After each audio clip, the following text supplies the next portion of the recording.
बुद्धं शरणं गच्छामि।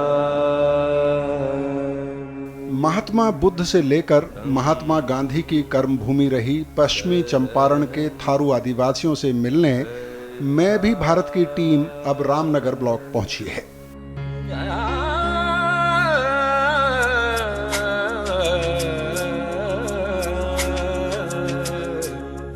वैष्णव जन तो तेने कही जे भीड़ पर आए जाने रे। वैष्णव जन तो हमें रामनगर ब्लॉक के नौरंगिया पंचायत पहुंचना है। भीड़ पर आए जाने रे। पर दुखे उपकार करे। नौरंगिया पंचायत वाल्मीकि नगर टाइगर रिजर्व के घने जंगल में है और इस इलाके को दोन या दून कहा जाता है।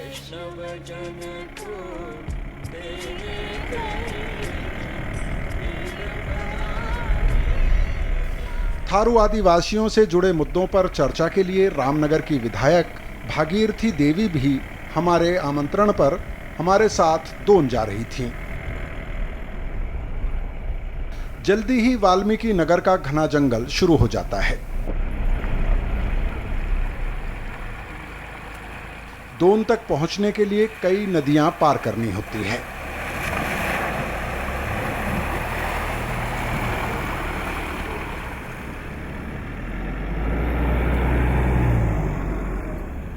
इन नदियों की खास बात यह है कि पहाड़ों पर बारिश के साथ ही अचानक इनमें पानी बढ़ जाता है और रास्ते बंद हो जाते हैं।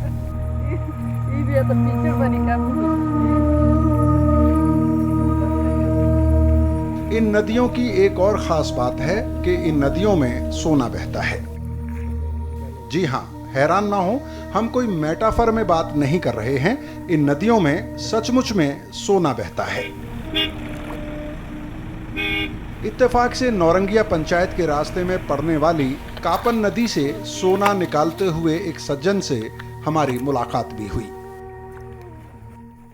नारायण जी, ये बताइए, ये जो है ये सोना है? हाँ, इस नदी में आता है? हाँ, ये दो के पहाड़ में से आवला। पहाड़ में से आता है? हाँ। यहाँ पे कितने बजे आते हैं नदी पे? कितनी देर तक? आवे जला सवेरे 2-3 बजे चल जला।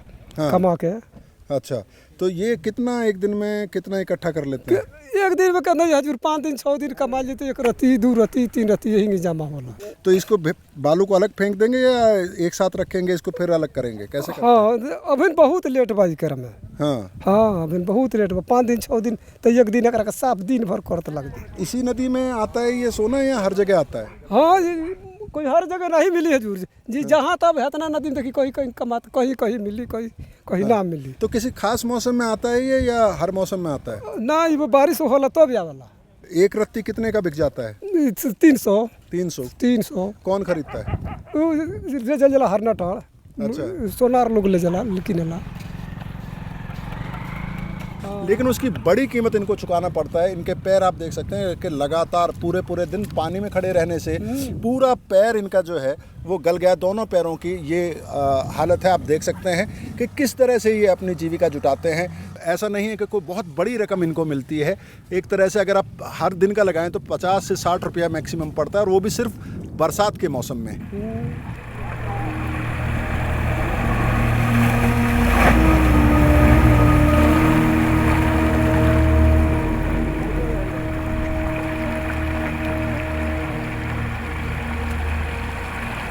करीब 2 घंटे चलने के बाद हम थारू आदिवासियों के एक बड़े गांव सिमरोहनी पहुंचते हैं।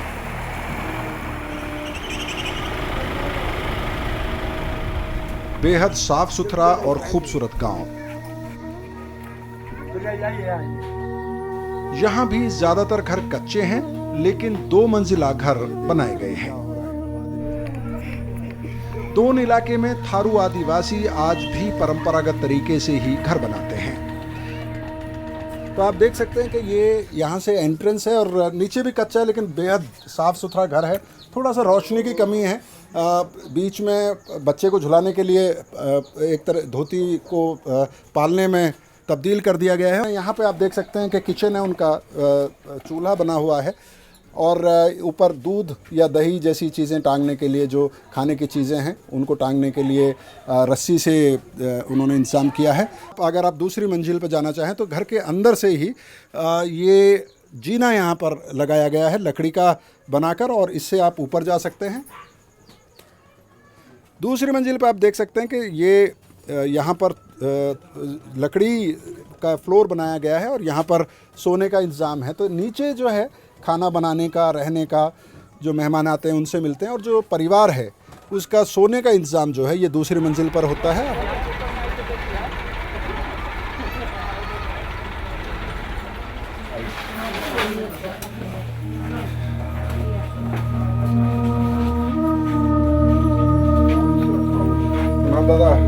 सिमरोहनी गांव में हमारी मुलाकात करीब 90 बरस के मोहन काजी से हुई।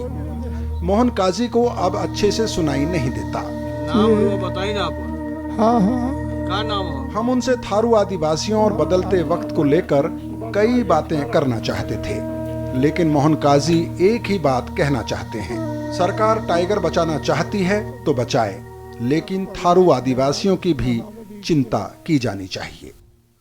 अगर कहत रखे कि टाइगर प्रोजेक्ट में कोई एको गोली चलाओ थके तो नाम निशाने नहीं खे, कहीं कुछ से नहीं खे, सन्नाटा ठंडा एकदम, बंदूक बाकी सब लोग जितना के धैले वालों क्या है टाइगर प्रोजेक्ट के बारे। टाइगर प्रोजेक्ट जिंदाबाद, टाइगर प्रोजेक्ट जिंदाबाद, टाइगर प्रोजेक्ट जिंदाबाद। क्या है कि शर्म का क्राइम के शांति कैले बा टाइगर प्रोजेक्ट। नौरंगिया पंचायत क्षेत्र में कुल 22 गांव हैं। इनमें से ज्यादातर गांव थारू बहुल हैं।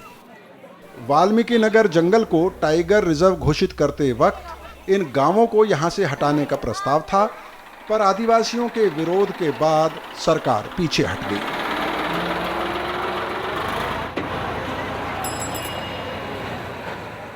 जाहिर है इन आदिवासियों को अब जंगल जाने की छूट नहीं है।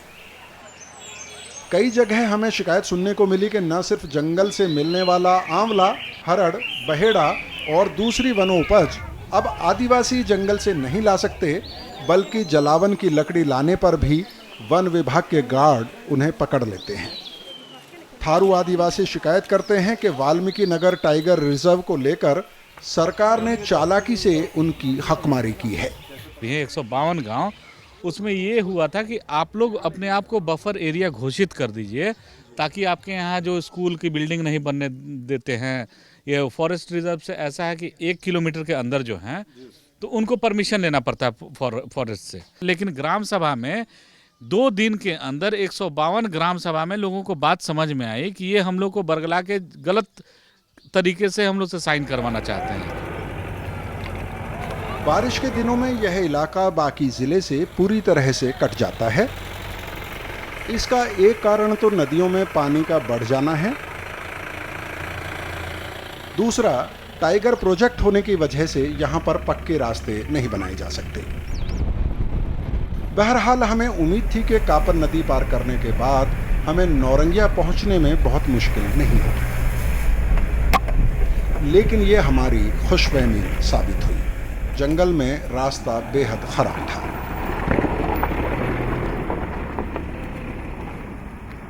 कोई गाड़ी नहीं निकालना चाहता है तो कोई क्या? आगे बढ़ने की कोई सूरत नहीं बन रही थी। हमारे पास एक ही जीप थी जिस पर सवार होकर आगे जाने की कोशिश की जा सकती थी। सो हमने यह कोशिश करने का फैसला किया।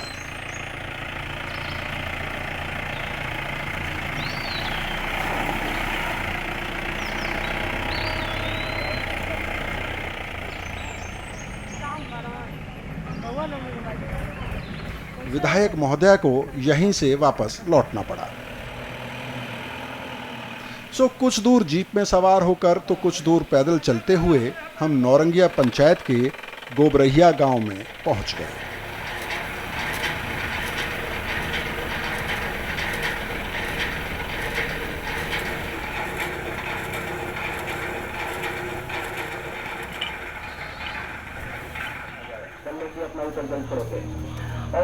नौरंगिया पंचायत का गोबरहिया गांव आसपास के थारू आदिवासियों का बाजार कहा जा सकता है।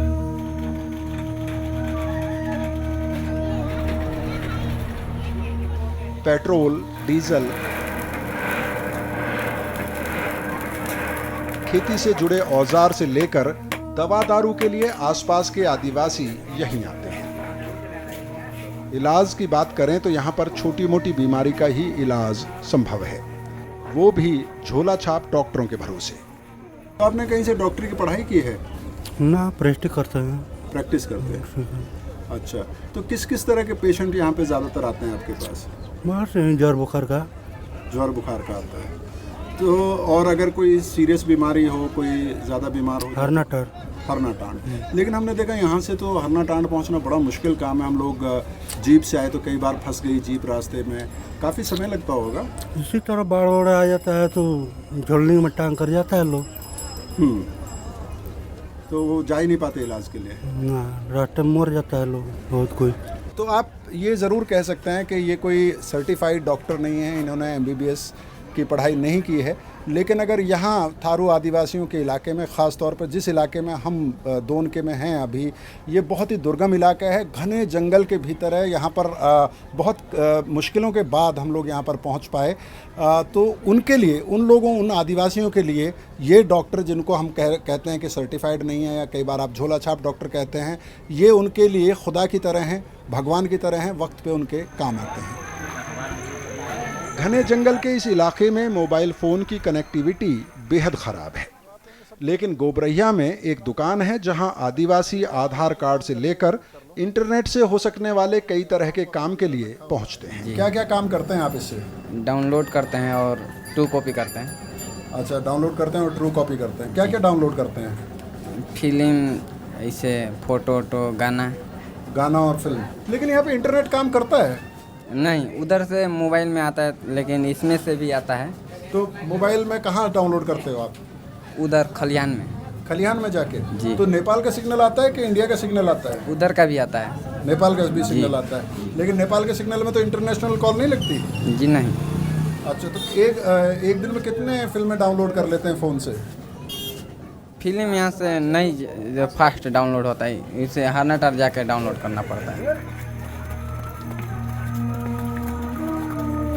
नौरंगिया पंचायत क्षेत्र के थारू आदिवासियों की आर्थिक गतिविधियों की बात करें तो खेती ही जीने का सहारा है।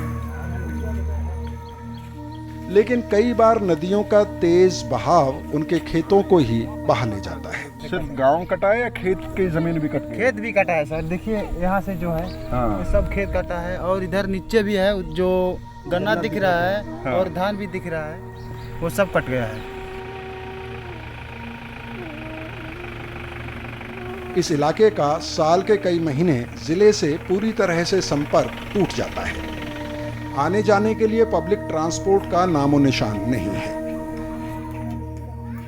सामाजिक, आर्थिक और शैक्षणिक तौर पर पहले से ही बेहद पिछड़े इस इलाके में थारू आदिवासियों की जिंदगी टाइगर प्रोजेक्ट के बाद और भी मुश्किल हो गई है। फिलहाल एक छोटे से ब्रेक का समय है। ब्रेक के बाद थारू आदिवासियों से जुड़े कुछ और मसलों पर चर्चा करेंगे। यहाँ के जनप्रतिनिधियों और आम थारू आदिवासियों के बीच में एक चर्चा में आपको लिए चलेंगे।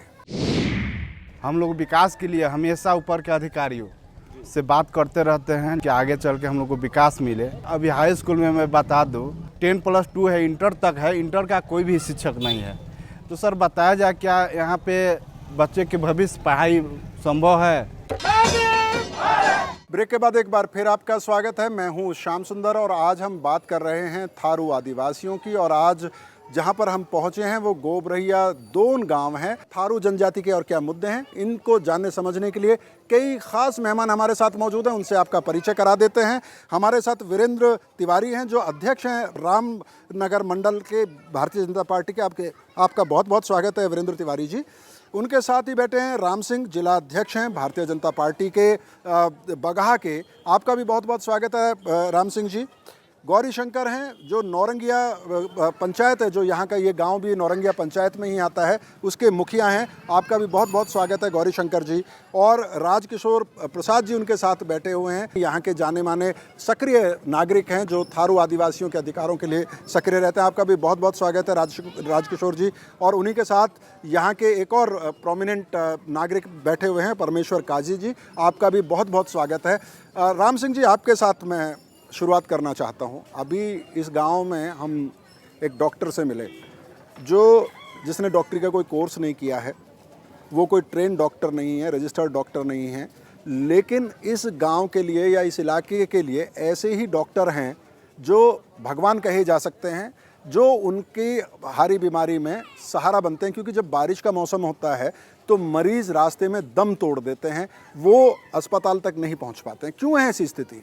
यहाँ स्वास्थ्य केंद्र है, लेकिन न कोई एनएम रहती है और न ही कोई डॉक्टर आते हैं, जिससे बिहार सरकार की लापरवाही के चलते यहाँ, जिसको आप यहाँ के भाषा में झोला छाप डॉक्टर कह सकते हैं, वो बिना अधिकृत कोई इनको सर्टिफिकेट नहीं है और वे जानलेवा भी साबित हो सकते हैं कभी किसी भी बीमारी में, लेकिन कभी कभी वो ईश्वर का भी काम करते हैं। गौरी शंकर जी, मैं आपके पास आना चाहूँगा कि विधायक और मुख्यमंत्री जब यहाँ नहीं पहुँच पाते हैं तो क्या यहाँ पे टीचर्स, डॉक्टर्स, आशा नर्स ये सब पहुँचते होंगे क्या?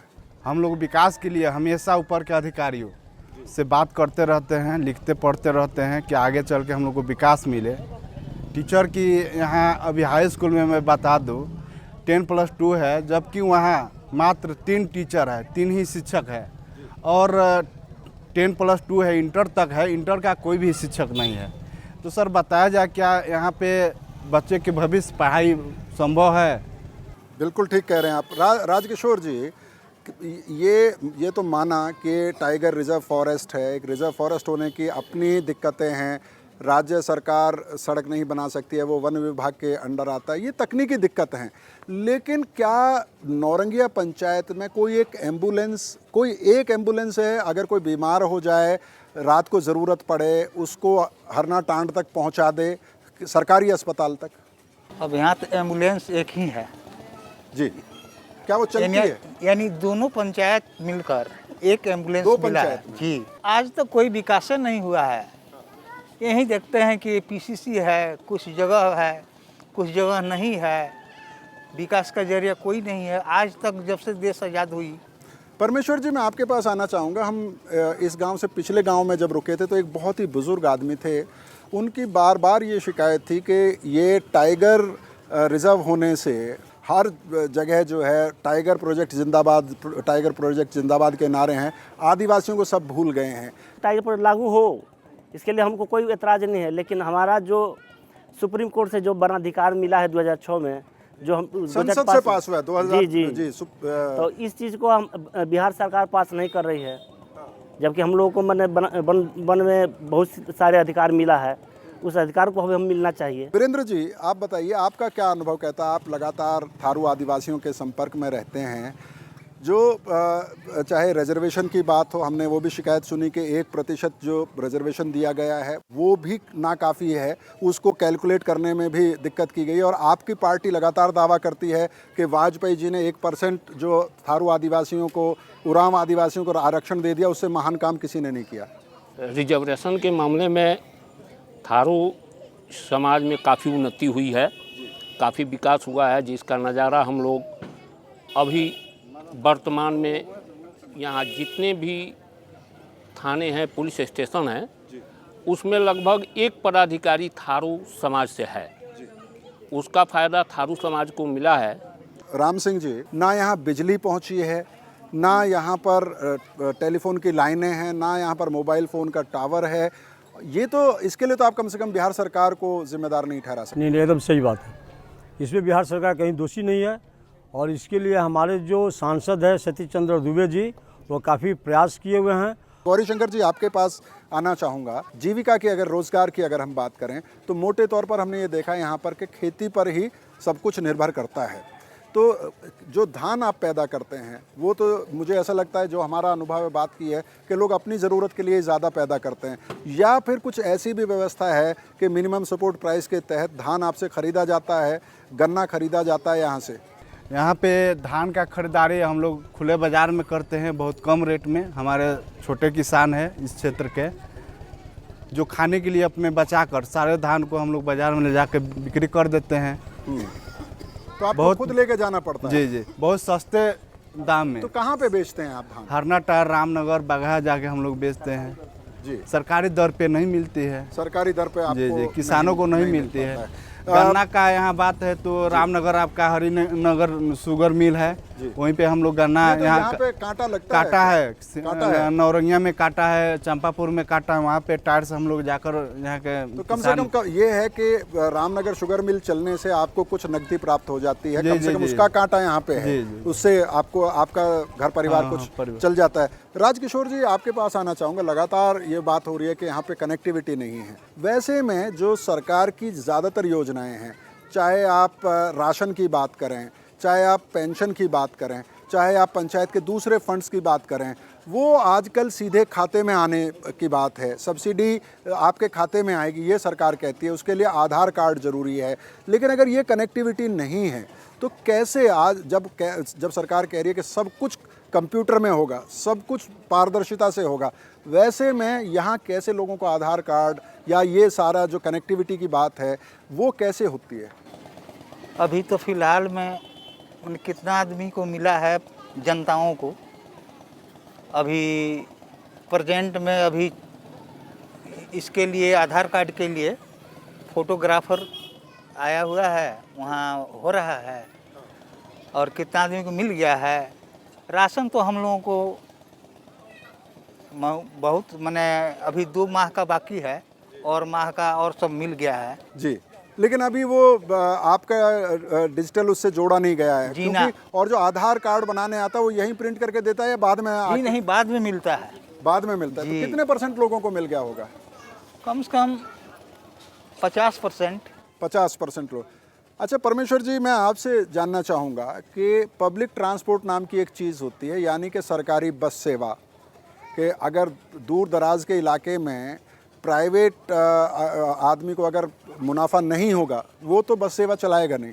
आप लोगों को यहाँ से हरनाटांड जाना हो, रामनगर जाना हो, पटना जाना हो, दिल्ली जाना हो, क्या कोई सरकारी बस आती है दिन में 1 बार 2 बार 4 बार? यहाँ सरकारी बस नहीं आती है। यहाँ के स्थानीय लोग पिकअप चलाते हैं। ऐसे मैंने एक साल 2 साल पहले मैंने जैसे प्राइवेट बस यहाँ आती थी, आती भी है, लेकिन फॉरेस्ट विभाग उसमें हरदम अड़ंगा लगाती है। राम सिंह जी, आपसे पूछना चाहूँगा, 15 किलोमीटर से 25 किलोमीटर के बीच में 3 से 4 घंटे अगर खर्च करे एक आदमी, तो वो क्या काम करेगा? शहर जाके क्या कमा के लाएगा? नहीं, शहर जाने की थी कोई यहाँ के लोगों की बहुत दुर्गम बात है।